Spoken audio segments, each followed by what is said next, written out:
Welcome to Moe's! If you've never tried the stacks at Moe's, it's like a roller coaster. Filled with 2 crispy tortillas, you realize something big is approaching. And that moment hits when all-natural chicken is added along with Moe's famous queso, fresh veggies, and all-natural shredded cheese. At which point, it's all folded and grilled crispy, flipping your world upside down. So hurry into Moe's Southwest Grill today for the stacks and enjoy the ride of a lifetime.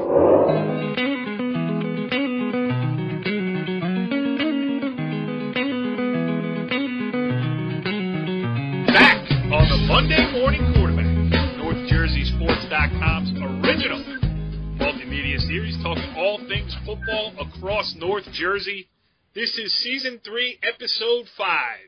We are deep into it at this point, and we have a lot to talk about.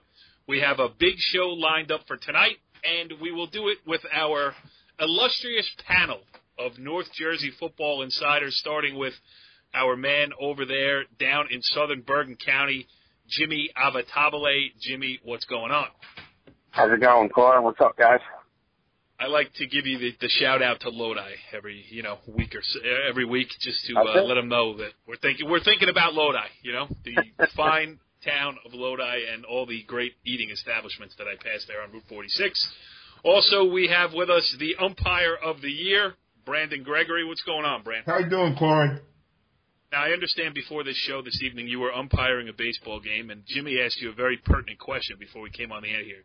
Did you widen the strike zone late so that you could get and do the show? I always try to keep a wide strike zone, make the game go by faster, boys. Well, that might be the last game you ever umpire, pal, depending on who's listening to this. And we also have NorthJerseySports.com's own Richie of Ballgame Barton. What's up, Richie B? Not much, just lacing up the cleats and ready to talk some football. Now, do you write that little intro? Because, I do all this off the top of my head. Do you have time to think no, about it? Do you actually write what you're going to say? Right off the noodle. All right, good. Well, maybe you should start writing some stuff down. Anyway, Probably. let's talk some football here. We're going to do it, a lot of it, on this show because we got some great interviews lined up this week. We are going to be joined by Paramus Catholic junior linebacker Drew Singleton. He's going to be kind enough to join us tonight as we tape this on Sunday night, just one day after a hard loss to Bergen Catholic. So it's going to be interesting to get his perspective on a whole bunch of things, that Bergen Catholic game included. Also, he's one of the a highly recruited player, well thought of in the national college circle. So we'll get a catch up with him on how the recruitment is going. We will do that, and we will also catch up with, as we turn to the public schools, Mahwah head coach Jeff Remo. The Thunderbirds are off to a 4-0 start this season. They're outscoring their opponents 190-33. So needless to say, it's been a great start for the Thunderbirds. But, Brandon, let's start with you here.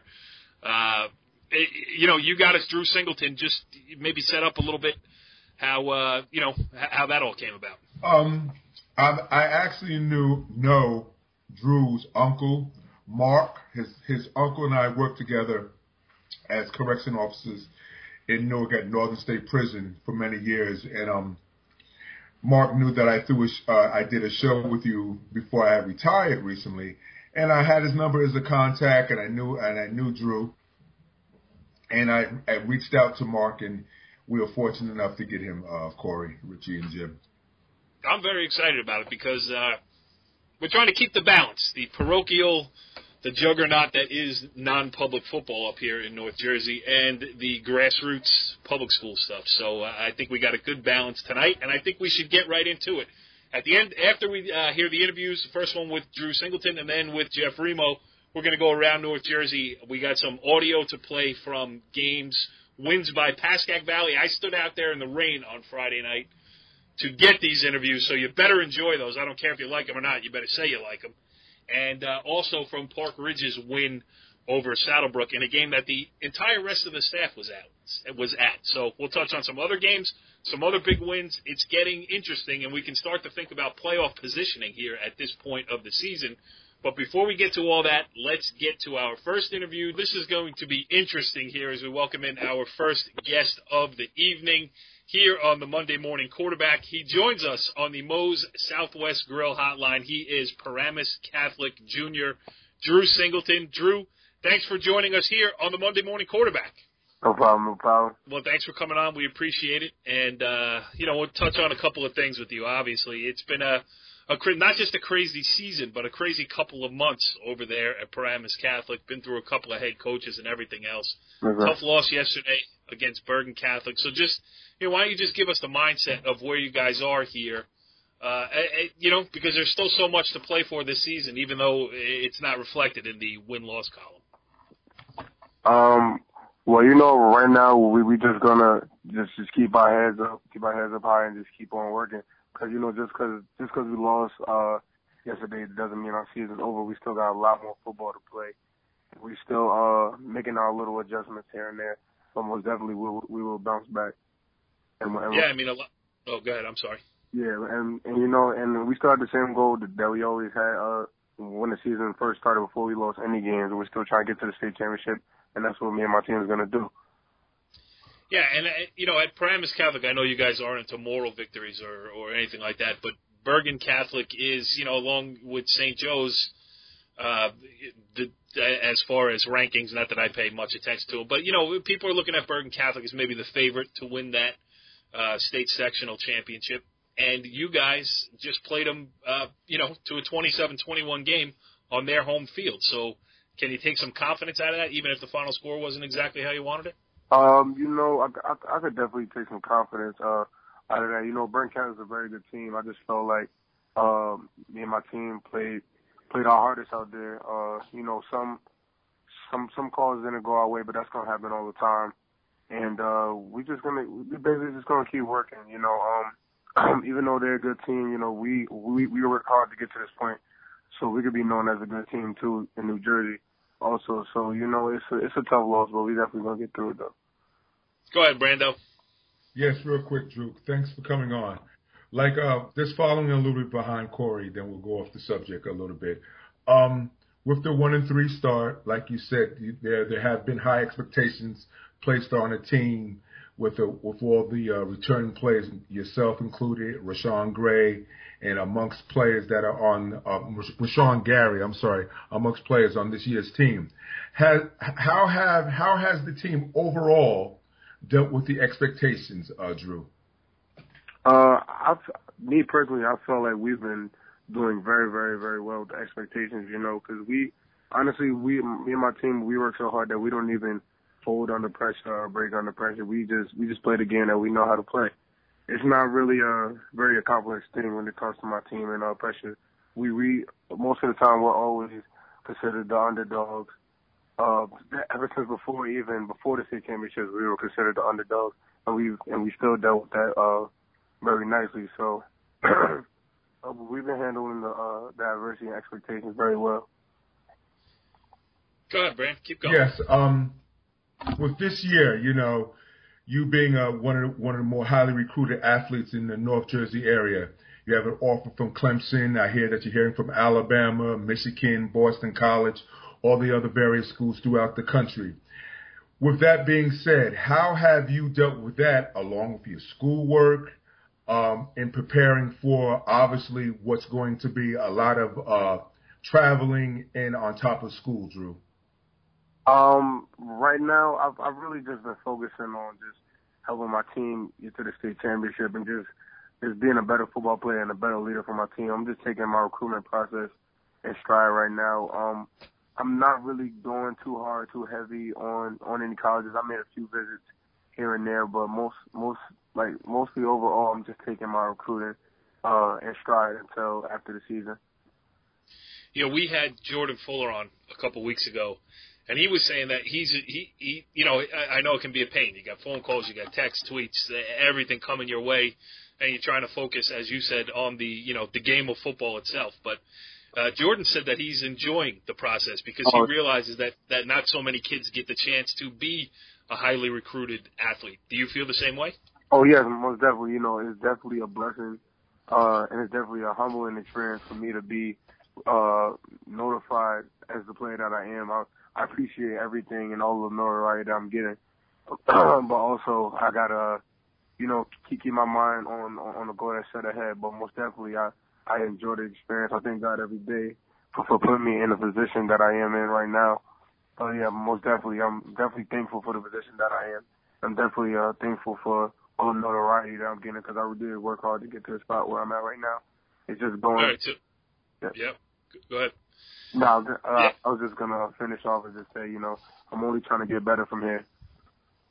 Do you have, like, when you were a kid watching football on TV, Saturday afternoon, college football, was there a dream school? I'm not even saying to, put anybody in the forefront of your recruiting process now, but do you remember being a little kid watching a game saying, with me, when I was a kid, I loved the UCLA, the light blue and the gold helmets. Was there a dream school for you? Honestly, no, there wasn't really a dream school. I knew he was going to say that, Brand. These guys, they're too well versed in this stuff. He knows better than to fall for that. I didn't even like UCLA, Drew. Yeah, honestly, there wasn't a dream school for me. I just watched football just because I loved the game. It wasn't really any favorite school for me. Yeah. Brand. Yeah, real quick, Drew. With just want to hear your take on some of the things that has come along with recruiting. Obviously, we like Corey said, we had on Jordan Fuller, and he's a high profile recruit and so forth and so on, and all the recruiting things that he's gone through. Now, with what recently that's happened down at Rutgers, as far as with the incident with some of the former players from up in this area. And there's some kids from Paramus Catholic that are down on this year's team. Does any of that have any kind of influence on how you may look at a school? Not that I'm trying to isolate or use Rutgers as the example, but that's something that's just in the forefront right now. Does that have any cause and effect on how you view a school as far as how your family may look at a school, or that doesn't factor in your decision? To be honest, it doesn't really affect on how I view the school. It just basically puts me in check just to realize how I'm supposed to be acting. Sometimes people make bad choices. Some people, when they make a choice, it's more notified more than a regular person. But that's the type of chance you take when you're a big football star like that, especially in your own home state in New Jersey. So yeah, it doesn't really affect my view on the school. It just makes me more cautious on the decisions that I make. I think that's the perfect answer to that question, Brand, don't you? Yes, very good answer. Excellent. Very, very. You couldn't have said it better, even for a college athlete or a professional athlete, Corey. I told you, this kid's polished, man. We're not going to be able to slip anything back. The part that I thought he was going to say is, oh, yeah, well, hey, listen, some guys, got in a little bit of trouble. I'm going to walk right in and take that starting job. Nope. So let's get back to a little bit of Paramus Catholic here. Let's look down the road. I mean, tough loss against Bergen, but now, listen, if you guys beat Bosco this week, things change and perceptions change and, rankings change and all that kind of stuff. So just talk about getting ready for a trip to Ramsey to play Don Bosco. And listen, this schedule that you guys are playing is absolutely crazy. Then it's Friendship Academy down in Washington, IMG in Florida, DePaul and St. Joe. So there's no easy games left. But on the plus side of that, it also means that you can change things around in a hurry. Yeah, most definitely. Just going into the Bosco game, we're just gonna stick to our game plan that we've been using for all the other last 4 games. We're just gonna go in, strap up, play our physical and hard game. It's not really anything special that we're going to do. We're not switching anything up. We're just going to keep doing and keep sticking with the material that we've been doing, and we'll come out on top with a W. Go ahead, Brandon. You got another one? Yes, I have another question. Drew, obviously with you being an outside linebacker, nice size, 6'2", and you play over the tight end, are there certain schemes that the coaches put in for you to utilize your athletic ability during the course of this upcoming week and the games prior to the Don Bosco game? I'm actually this year they moved me inside to Will, and then for the Bergen game they actually moved me to Mike. We had a little switch around there, but yeah, I'm not at the outside linebacker position anymore. I'm at the Mike position. But no, they haven't really changed anything. No schemes have been changed. We're just sticking with our same material because, it's been working all these years. So we're just going to stay faithful to it and stick to it. Stick with what works. How about with all the coaching flux that's gone on over there? I mean, that take you guys a little bit getting used to? I mean, I know, your head coach now, you guys knew him anyway, so that probably helps with Coach Westervelt taking over the reins. But there was, it's got to be hard. 3 head coaches in, in a matter of a couple of weeks. You know what? But honestly, just like I tell everybody else, a lot of times when we get out here in the real world, you're not always going to have the same boss. So you got to adjust to it, you know what I mean? And like you said, I already knew my coach. I already had a great relationship, great close relationship with Coach Westervelt. So it wasn't even really a change, honestly. It's just a change of person, but it wasn't a change of style, how we play, how our team is being coached. Brendan, Drew Singleton knows how to answer the hard questions. Well, you know something, but you know something, Corey, the way that he's answering his questions, he's 100% correct, because like I said, in life, you may run into different supervisors, different bosses, and you as a worker, you have to make adjustments, and it appears that he has that skill set down at a young age, and that's good to hear. That's very, very good to hear. So that's something that his parents should be very extremely proud of him, to have that understanding of things at such a young age, Corey. Drew, are you blushing over there?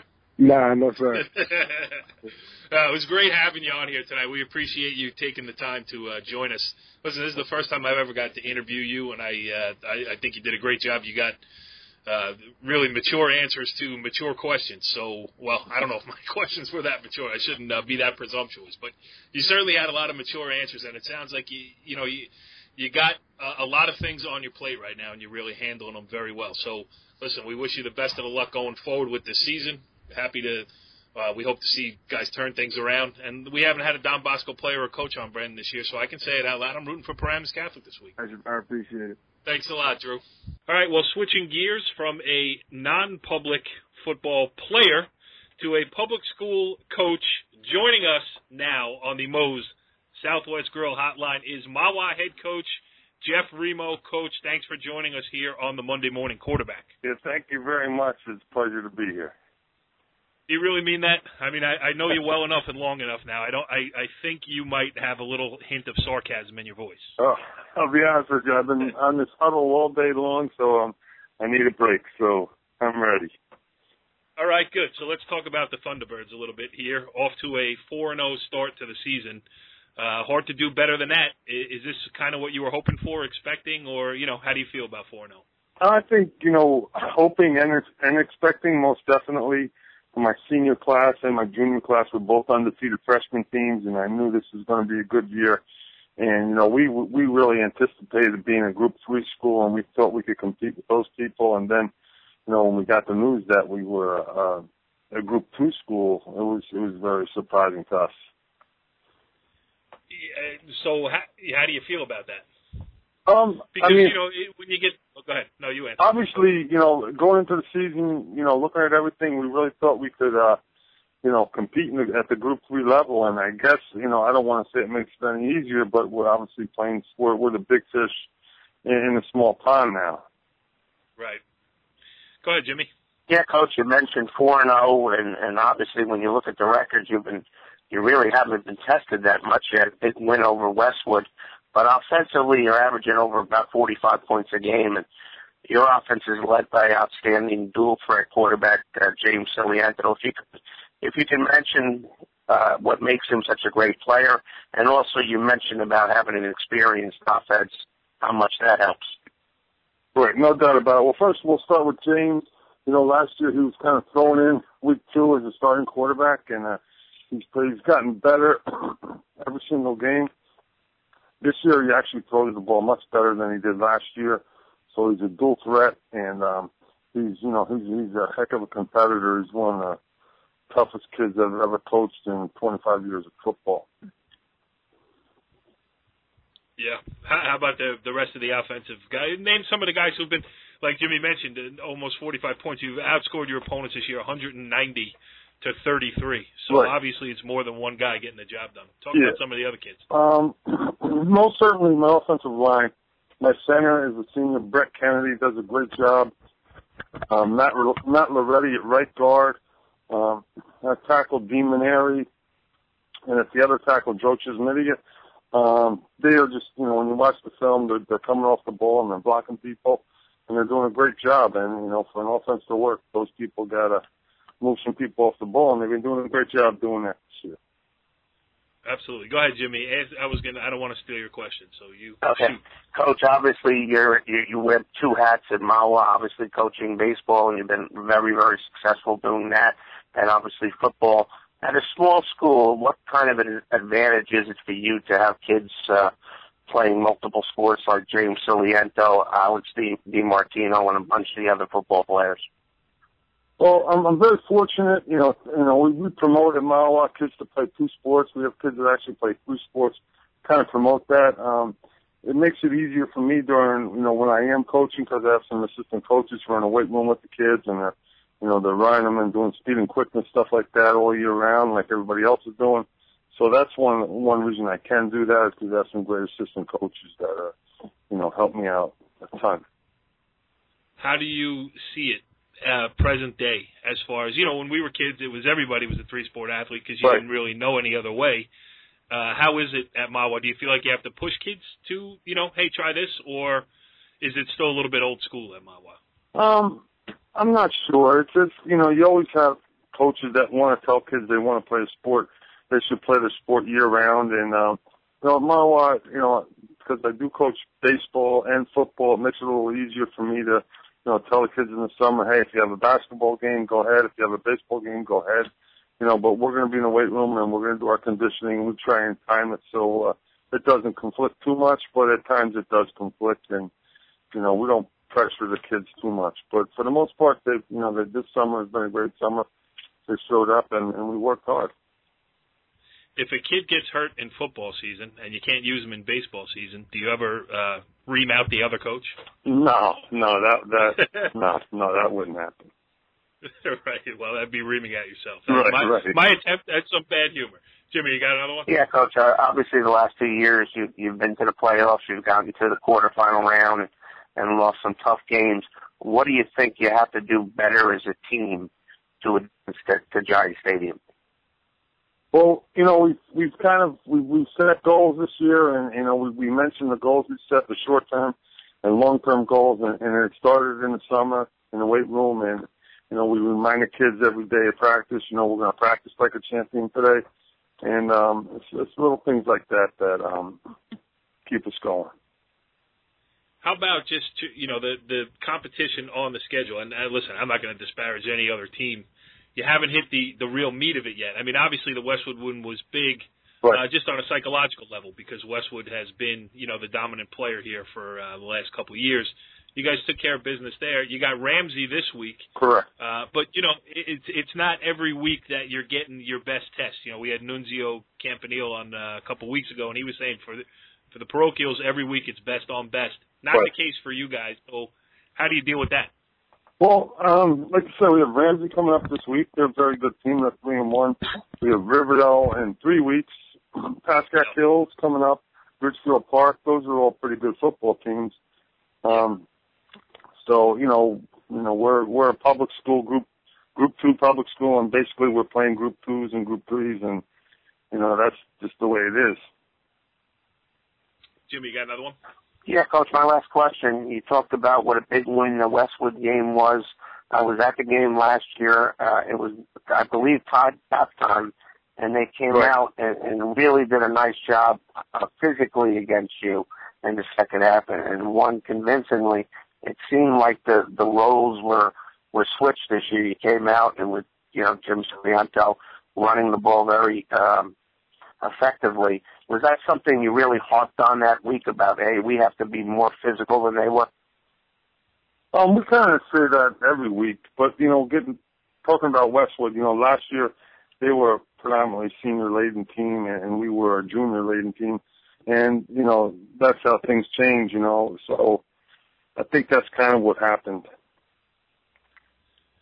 Last one from me, and you're a guy who's been around it a long time, played in it, high school football, been coaching it for a long time. So many changes in every aspect of the game, classifications, practice time, everything. And what do you think, just as a guy that I respect who's been around it for so long, what do you see as the state of high school football in North Jersey. What do we got to do to make it better? And, where do you see it headed? Well, I'm not so sure I agree with, the starting dates and what we're making these kids do in the summer. I mean, obviously, if you want to be competitive and you want to win, you have to, keep up with the Joneses and do what they're doing. But I think, it's kind of difficult to pressure kids. As soon as that last state championship is over in the spring, bingo, we're in the weight room, we're running plays. And, I'm not so sure I agree with all that. But, if you want to be successful, you got to do what everybody else is doing. I wish, maybe we could give the kids a little more free time in the summer or, I'm not sure. But especially like a Group 1 or Group 2 school where kids are playing multiple sports. So, you just got to do the best you can with that. Yeah, I mean, that would take some leadership from a certain governing body to say, hey, and that's probably not going to happen. So you're kind of left to your own devices. So, Coach, we made it through this entire interview, Jimmy, and I didn't even bring up the Bergen County tournament baseball game that I was at, where I saw the entire Mahwah baseball coaching staff ejected one after the other. They were down to a freshman coach that they had to grab out of the stands and put a uniform on. And the umpire didn't even want to let him in the game because he wasn't a uniform member.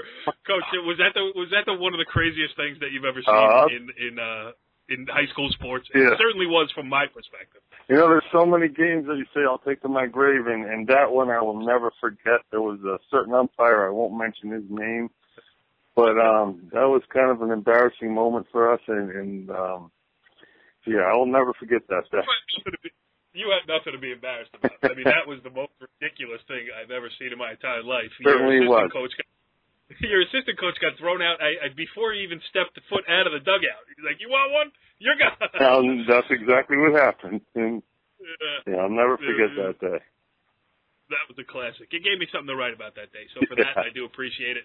And you give me lots to write about over the years. I appreciate you coming on the show here. Congratulations on the 4-0 start, and keep it rolling over there in Mahwah. Yeah, thank you guys so much for having me on. Well, interesting stuff there. First with Drew Singleton of Paramus Catholic, and then, of course, with Jeff Remo in the interview that we just heard there. Both teams in, different phases of their season so far, as Paramus Catholic trying to battle back toward a state title. Mahwah off on a pretty good start towards pursuing one of their own. Let's go around North Jersey now as we're out and about this past weekend despite the heavy rains, and we're going to start in Saturday's game with Park Ridge against Saddlebrook. Jimmy, were you there too? Yes. All right, so all three of you were at the game. Two of you submitted interviews, and a good story. Small school, high school football. Park Ridge, after some, emotional, the passing of Gary Mioli and everything like that, it's taken a while to just get the footing back under the program. And Jimmy, 4-0, the Owls are back. That is no question. They come back with an experienced team. They won a nail-biter a couple of weeks ago against Hasbrook Heights. Hasbrook Heights missed a field goal, which could have won it. But when you talk about Park Ridge, it all starts with their quarterback. Evan Matthews does a great job running the offense. Threw for about 170 yards and 2 touchdowns the other day. Very, very competitive game with Saddlebrook. Game went back and forth. Park Ridge basically did a better job defensively. They had 2 standouts, Glenn Happermeister and number 50, Mitchell Abraham, and I was impressed with both teams. Both teams had some good skill kids. Both teams could throw the ball. And you know what? When I was talking to Richie on the sideline, at the Group 1 level, when you can throw the football, you have an advantage. And I think both of those teams can make it to the semifinals. Yeah, Richie, I'm going to play the interview that you did with Evan Matthews quick, but set it up because he didn't play much in the first quarter. No, he didn't play at all in the first quarter, as a matter of fact. Saddlebrook had a long drive right to start the game. Then on the ensuing kickoff, Josh Lewis took it 74 yards to the house to cut it to 7-6. Saddlebrook went on another long drive and went into the second quarter before stalling out. And I thought the biggest play of the entire game, you could easily say it was the kickoff because it kept Park Ridge, gave Park Ridge some momentum. But I thought it was the first play from scrimmage that Park Ridge had. Because Evan Matthews, you're 2 minutes into the second quarter, Evan Matthews, the quarterback, hasn't even played yet. And cold, raw day. Yep. Right. You know, it's, you know, the weather's kind of, you know, tricky. You're cold. You're just coming into the game. Most people, you know, just hand it off, just try to get into a rhythm before starting to throw some little dink and dunk passes. He pump fakes, throws a perfect out and up to Lewis for a 31-yard gain. And that just kind of set the wheels in motion for the Owls offense. And he was outstanding, especially in the first half. And that beautiful commentary just set the wheels in motion for this interview that you did with Evan Matthews. We're here with Parker's quarterback, Evan Matthews. Evan, just talk about really the ebbs and flows of this game. You knew it was going to be a pretty wild one coming in. Talk about the mindset, especially after basically sitting the entire first quarter. I didn't get a shot to play for the second quarter, and we just wanted to go out there and do what we knew how to do. We knew it was going to be a tough game, but we just wanted to execute the way we knew we could, and just do what happened. That kickoff return really, you know, really sparked you guys, and you know, it allowed you to, you know, relax a little bit after getting punched in the mouth early. Yep. I think that kickoff return really gave us the confidence we needed to say, like, you know, this is a good game, we're in it, and we can really take the W. Talk about this offense that, you know, being able to spread it out the way you do, it really opens up so many lanes, both running and throwing. Yeah. The O-line does a good job protecting me when we go back to pass, and I have great receivers on the outside that can make literally any catch that I throw. And, you know, week after week, it's like Parker's surprising somebody, surprising somebody. Now, people are going to be gunning for you. Yep. Is it a different type of mindset, or just, hey, just, you know, enjoy it and then go back to work? Yep, we're going to go back to practice on Monday and get ready for more time. Good stuff there, Richie B. All right, Brandon. Now, listen, pal, you know I love you, right? But I have to take issue with the interview that you submitted from on location at Park Ridge. Now, one of the most fun I have on the show. Listen, we talk to coaches, we talk to players. I enjoy all that stuff. I like football. I like to go out and watch it. I like to talk about it. But I love it when you go out and you interview kids and you butcher their last names. So, you know, it's a running joke here. We have a good time with it. I don't like the way you sidestepped that situation this week when you interview. I'm going to play the interview because you did the hard work and yeoman's effort, but you have to tell us who we're about to hear. Number 50 and number 31. The two names that Jimmy said. With Mitch Abraham and Glenn Hoffmeister after Park Ridge's 24 to 15. You cheated. Boys, both teams came in 3-0. A lot of hype during the course of the week. How did you all prepare for this game? A lot of running and hard practices. I think we prepared for it like any other game. Just we didn't let them psych us out that they were 3-0 too. Just played them like another team. During the course of the game, I noticed that for the vast majority of the plays on the defense side of the ball, you and Mitch were together making plays. What did you see during the course of film studies to be able to stop Saddlebrook? Well, when studying their film, we watched a lot of their tendencies. Like, when I got my interception, I knew it was a screen because how the quarterback dropped back and which way he looked first. And other than that, we basically knew what they were going to run based off their formations. And we knew their main play, stopping the dive. We picked up on some plays during the game, like draws, and we knew what they were going to do in certain situations. So we were well prepared for it. Number 88 and number 21 are their main players. Big players are on the offensive side of the ball. You were able to contain them both. There were no plays over 10 to 15 yards with them. What did you see during the course of the week that prepared you for that? We just knew we had to stop them, so we put our best man on them, focused man-to-man defense. We put our best receivers on scout to prepare us for shutting them down one-on-one. We put our two tallest, most athletic guys on them and counted on them to stop them, and they did. Good interview, Brand, but you took some of the fun out. It was kind of crazy because the last couple of games, because, I went to the game Friday night with Hackensack. They didn't have a program. And when I first came into the Saddlebrook game, trying to find Jimmy, I forgot to pick up a program. And then at halftime, I went to go try to get a program, and the programs were not there. So Friday, there was no programs because it was wet. And Saturday, I forgot the programs because I forgot the program. Hey, Brad, get with the program, will you? But you also, we got some other sound from that game too, and this is a fun story. And Richie, I want to get back to you and Jimmy your thoughts on the Group 1 picture overall. But Park Ridge is a great story, and of course Brandon found the biggest kid on the team to interview after the game. Who's this, Brand? Number 75. Here we go. Well, here's the interview. This is Brandon Gregory from NorthJerseySports.com on the sideline with number 75, Garden Promise, after Park Ridge's 24-15 win over Saddlebrook. Garwin, during the course of the game, the vast majority of the plays were run on your side, on the offensive side of the ball. What did the coaches do to get you prepared for this week? All week in practice, we would be going up against the sled. They would just push me. They'd keep going on. And the passing game, we just kept going to my side. Coach said most of the game would be our side, but basically the team helped me through this, and it was all my teammates for that. My team kept pushing me. When I was down, they kept me up. Number 88 on Saddlebrook was over on your side the vast majority of the game. You were able to control him in during the course of the game. What did you see during the course of the week in the film study that you'll be able to be successful against him? He was really fast, so I had to keep moving my feet. He would try to extend his arms against me, so I had to get there first. So I had to keep driving, and I had to work on my steps to get faster. Last question.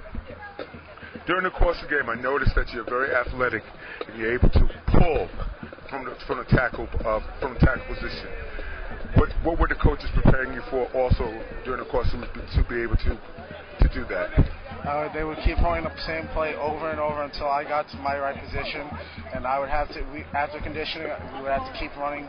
They would make me keep running until I was ready. Richie, Brandon loves his film study. He's very big on film study. As am I, but it's generally like, 80s movies. Right. Fast times at Richmond High. No doubt about it. But, Richie, you... Real quick, I have a better appreciation of line play because of what, standing on the sideline and listening to what Jimmy says during the course of the game, trying to find certain things that he has a keen eye for, Corey, since he was a line coach for many years at the various schools. Yep. So he points things out to me that I normally wouldn't look for, even though I enjoy the line play, because he has a great eye for that, and it's teaching me a lot. So I do have a better appreciation now for the linemen than I've had in the past, even though I've always loved the line play. Jimmy, so then Brandon goes and does the interviews and takes credit for everything. I tell you what, he knows more than he wants people to believe he does. So, he really does have a good feel for what's going on there. So, I don't know if it's so much me, but I appreciate the kind words. But it's the mutual admiration hour here on the Monday Morning Quarterback. You guys are all just so smart. No, you, Richie B. But Richie, Richie, I wanted to ask you, though. You had seen Saddlebrook earlier in the season, so you saw them playing at their best. What was it this game? I mean, that, Park Ridge was able to disable their offense. Well, Park Ridge, for the most part, was able to control the line of scrimmage. It really did it on both sides of the ball. Saddlebrook had they had the one drive to start the game, which I think, kind of surprised Park Ridge because they really just manhandled them right down the field. And then they had another drive to start the second half, but pretty much every other drive they couldn't gain any traction because Park Ridge was pushing the Saddlebrook offensive line, 2 yards back into the backfield, which is surprising because Saddlebrook's got a pretty good old line, and Park Ridge did a great job up front and really blew up a lot of plays and allowed their playmakers to make plays. And it's not too early to start peeking ahead at PowerPoints for playoffs and everything. And I believe Park Ridge number 2 in North 1 Group 1, which is a good place to be at this point of the season. I mean, they're 4-0 and doing pretty well under Tom Curry, who took over under adverse circumstances and seems to be doing a great job. Jimmy, I'm going to get your thoughts on, we'll take a look at the small school bracket in a second here, but I do want to play Richie's interview with Tom Curry first. Here's Tom Curry. We're here with Park Ridge head coach Tom Curry Jr. Tom, this is a crazy type of game. They come right down and punch you in the mouth, and it almost seems like maybe You never like to see that, but maybe that was the jolt that you needed. Yeah, a little bit. You know what? All year we've been talking about knocking adversity in the face. Coming through. If they punch you in the mouth, we got to punch right back. And then the kick return was huge. It just got us going again. They drove down the field on us big time. And, unfortunately we couldn't stop them, but that kick return, huge. Yeah, and, getting a couple good drives after that. We feel pretty comfortable at halftime, but all of a sudden, they get one drive. But when you needed to make a defensive play, you bore down and you made it. We had the bend, don't break attitude kind of today. Our middle linebackers played a great game. Our defensive line played an even better game. We want to take away their run, and did we ever? Especially in the second half, we really found it. I was going to say, in the second half, I really thought you really controlled the line of scrimmage. And when you do that, good things are eventually going to come. Their offensive and defensive line is great. They're real good. But instead, whoever wins the line of scrimmage, just like any football game, is going to come through it. And boy, did we start winning the line of scrimmage. Talk about how it feels. 4-0. Did you expect this? Did you see this coming? We try not to talk about fourth season. We try to break it down each game. So right now, I'm going to talk to them and say, this is straight 4-0, but we're going to be 0-0. So each game has its own little season inside of it. But I'll tell you what, it feels better than 3-1. It feels pretty good to be 4-0. Tom Curry Jr. pumped there for sure. And, quietly, maybe not so quietly, becoming one of the best young coaches in Bergen County, doing a great job with the Indian Hills boys basketball team, taking over at Park Ridge. He's a guy who went to Dwight Englewood, and, so he embraces the small school aspect of this high school football, and he's doing a great job. Jimmy, looking around North 1 Group 1, it's interesting this year because you have your, perennial powers, the Hasbroukites and the Kreskels of the world, both with one loss so far. And Saddlebrook had beaten Hasbroukites earlier this season. So, what do you make when you look around at North 1 Group 1? I don't even know if you have a chance to take a look at it yet, but I think the favorite still has to be the Hillbillies of Verona. I mean, they're a very physical team. I don't play anybody that's challenged them the first 4 weeks. But the surprising team, and we were talking with Richie yesterday, is obviously the Bombers of Booton. They're 4-0. They have a win over Mountain Lakes, which anytime you could beat Mountain Lakes, I mean, that's certainly a feather in your cap. They have a win over Quantick. Yeah. They'll play a pretty physical North Warren program next week. And I'll tell you what, a little bit disappointing in New Milford last week. I thought they had a shot to do damage in the bracket. And I'll tell you what, Hawthorne went into New Milford last Thursday and just, beat them up. So, it's a pretty deep. Hasbroukites is 3-1. They lost a 1-point game to Park Ridge and lost their quarterback for most of that game. So they're there. And, a team that they could sneak in, I think they're in 10th or 11th place. Defensively, they're terrific. I think they've given up 13 points in 4 games. So it's a pretty balanced section. Right. Yeah, it's always fun in that North 1 Group 1. And especially now with the realignment where you get the Bootons and the Veronas in with the, no one has challenged Verona. I did see Verona kind of take it out on Cresco a little bit in the state final last year. But, it's a bigger field to choose from and always interesting to see who's going to make a run. There's still plenty of time to do it, too. I mean, we're only 4 games into the season. I'm looking at the bracket in front of me here, and we're only halfway through the slate. So everybody's played for it, but the second 4 are going to be a lot of fun. All right, let's move on to some other stuff. Now, I was up in Hillsdale on Friday night, and you hear that cough? I'm still regretting it.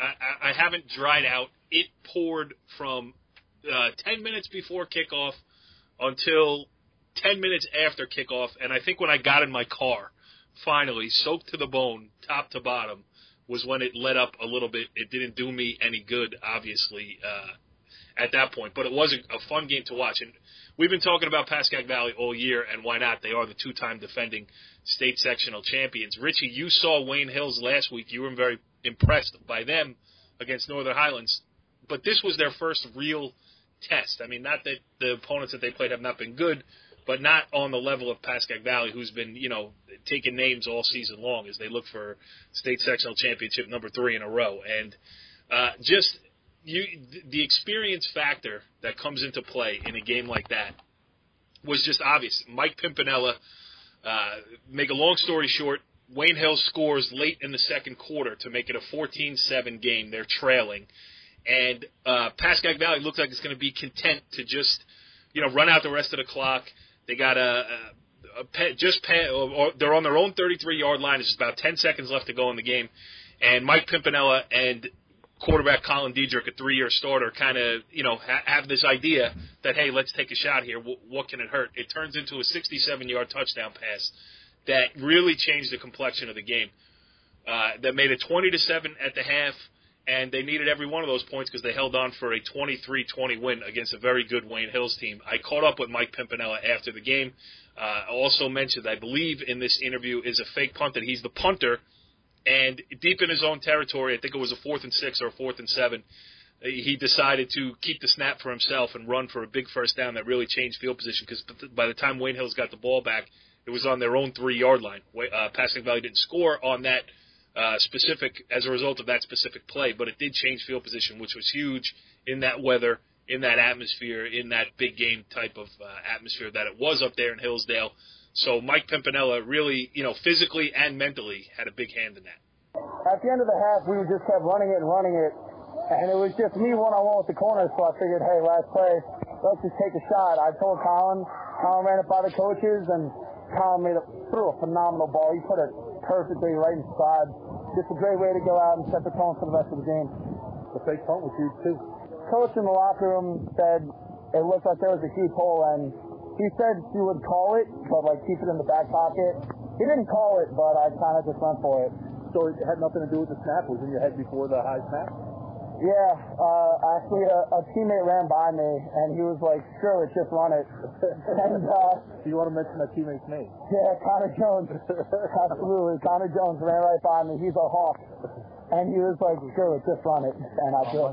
How about just what's the start? I mean, you guys are playing everybody. You're beating everybody. Coming off the second straight state championship. Just talk about the start first. It's a great start, but we got a lot more tough games ahead of us. We're not satisfied just by winning games. We want to keep improving every week.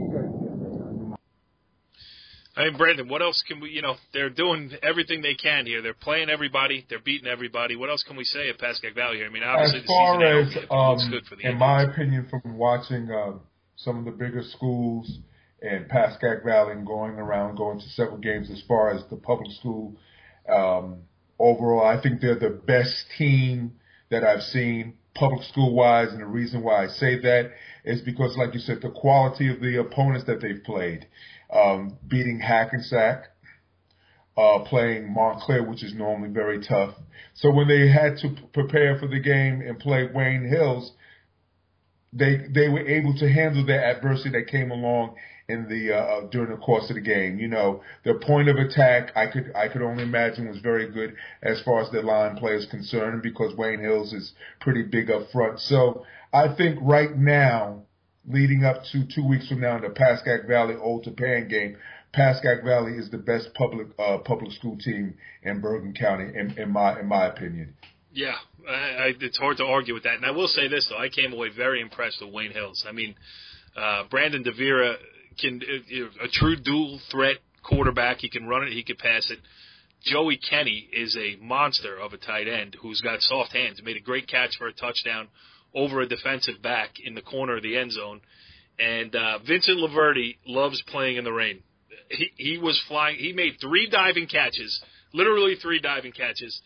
And on Wayne Hills' last shot, on their last drive, in the corner of the end zone, directly in front of me, and if you go on NorthJerseySports.com and sift through the photo gallery there, which I always, recommend anybody to do, the ball, Odell Beckham style, where he tried to, grab it one-handed, and on a dry night when it wasn't 0 degrees with a pelting sleet all over the place, he might have actually come down with the ball. So Wayne Hills, listen, tough loss for them, but nothing to hang their heads about. They're definitely back, and they're definitely a player. All right, so let's move around here. Let's mention some other games. Jimmy, I'll give it to you first. We were talking about it before we went on the air. Passaic Tech with a dominant performance over Hackensack. I think we want to hold our breath with Hackensack, want to see if they're ready for prime time. And I'll tell you what, Passaic Tech went in there. Brandon was at the game, and Passaic Tech dominated the game and came out with a 20-0 win. Well, like Jimmy had said, the first half it was 7-0. Hackensack, during the course of the first half and second half, there was a little lack of discipline on their team, letting their emotions getting the best of them, leading down to the first touchdown. It was 0-0. They had a penalty, which brought the ball halfway, 10 yards to the goal line. Passaic County Tech scores, goes up 7-0 at the end of the first half. Hackensack goes in a half. I only could imagine what was going on in the locker room. Kicks the ball, 86-yard touchdown. The game, 86-yard kickoff return. The game was done in my eyes at that point. What I noticed from Hackensack, which they haven't taken that next step, like Jimmy said, is that with weather like that, there was no completed passes in that game, Corey. Their point of attack on both sides of the ball needs some work, and that was the difference in the game because Passaic County Tech on the defensive side of the ball just ran a basic 4-4, brought the safety up, so really like a 4-5 if that's what you want to call it, and just said, hey, you're going to have to run the ball and you're going to have to block us. And Hackensack was not able to do that. And then on the offensive side of the ball, Tech, power eye, and it just old school football. They ran the ball and they did what they had to do. There was nothing. It was just an old fashioned game, and Passaic County Tech was able to beat them, I think, for the 8th time in a row. Hackensack has some talent, but they just need to get better moving forward. And there could be, a change in the next couple of weeks moving forward to the playoffs. That was the one thing I forgot to mention, too, about the Pascack Valley game, where you mentioned the weather and there weren't a lot of completed passes.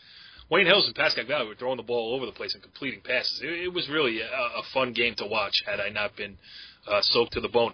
All right, Richie B., I know you got some games that stuck out to you. Hit us. Switch over to Hudson County.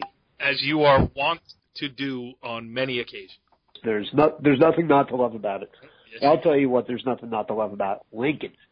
Lincoln is been as impressive as any team, any public school in North Jersey. Only let up 7 points all year, and that was a late fourth quarter score in their opening game. They've gone 12 straight quarters without letting up a point.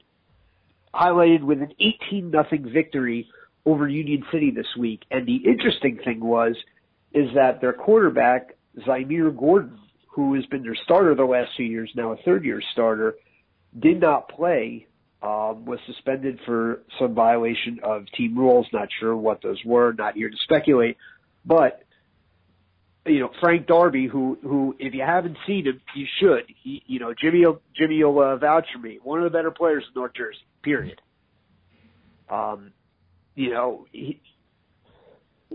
Jimmy, will you vouch for Rich?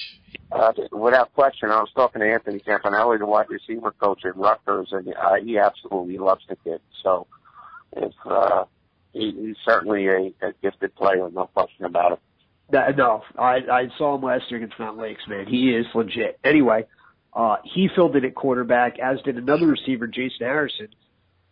Neither of them completed a pass, but they were able to run the ball on a slick night.